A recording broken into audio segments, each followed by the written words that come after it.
grains that ground into flour. It was possible to pound grain with a pestle in a mortar, rub it on a stone slab with an upper stone, or grind it with a rotary or lever hand mill. Such devices were used from early patriarchal times, for Abraham's wife Sarah made round cakes from fine flour. G. 18. 6. In the wilderness the Israelites ground the divinely provided manna in hand mills or pounded it in a mortar. U. 11. 7, 8. See mortar. Bread was generally baked every day, and usually each family possessed its own hand mill. The grinding of grain into flour was ordinarily a daily activity of the women in the household. Mount 24. 41. Job 31. 10. X 11. 5. Isra 47. 1, 2. They rose early in the morning to prepare the flour needed for the day's bread. The sound of hand mills is referred to in the Bible as a symbol of normal peaceful conditions. Conversely, abandonment and desolation were indicated when the sound of the hand mill was absent. J 25. 10, 11. Re 18. 21, 22. Compare EC 12. 3, 4. A common hand mill of Hebrew times was the saddle quern. It had two carved stones, a longer one on the bottom and a smaller one on the top. D 24. 6. Job 41. 24. The worker knelt behind it, grasped the upper stone with both hands, and moved it back and forth on the lower one, crushing the grain between them. Some lower stones were inclined away from the miller, enabling a more energetic grind. Later, lever and rotary mills came into use. Both had an opening in the center of the upper stone to put grain into. The lever mill was rectangular or square, with a large bottom stone on which a smaller one was pushed back and forth by a lever fitted into a groove on the top stone. It was sometimes placed on a high base so that the worker could operate it while standing. The rotary mill was made of two round stones, with a central peg as a pivot for the upper one.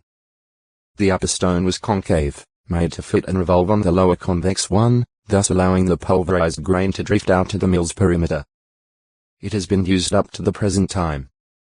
Today, the heavy lower stone is usually made of basalt and is often about 46 cm 18 inches in diameter and 5 to 10 cm 2 to 4 inches thick. Two women generally operated this kind of hand mill. Lu 17. 35. They sat facing each other, each placing one hand on the handle to turn the upper stone.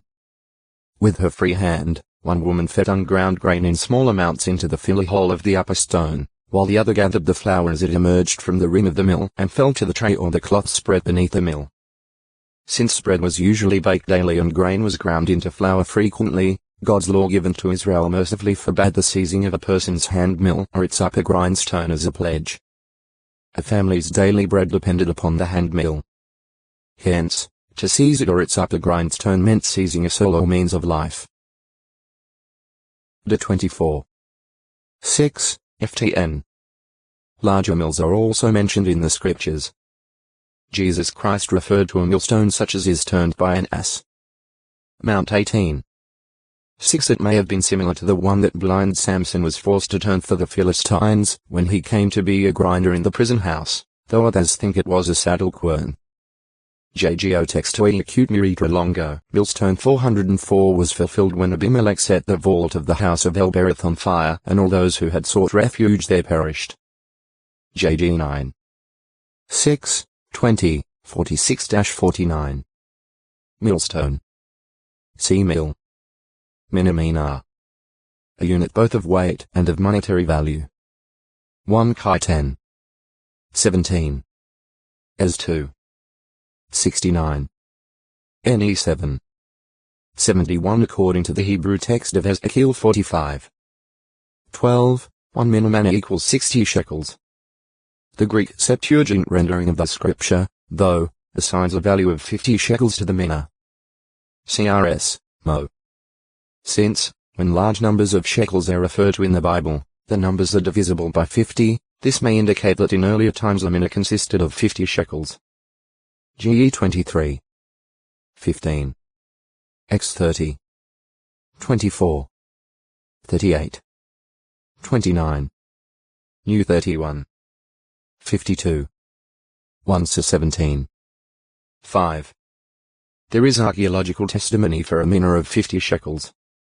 An uninscribed weight of about 4,565 grams, 12.2 pounds tea found at Tel Beit Mersim, if divided into 8 minas of 50 shekels, would yield a shekel of 11.4 grams. This value basically corresponds to that of the average of some 45 inscribed shekel weights found in Palestine.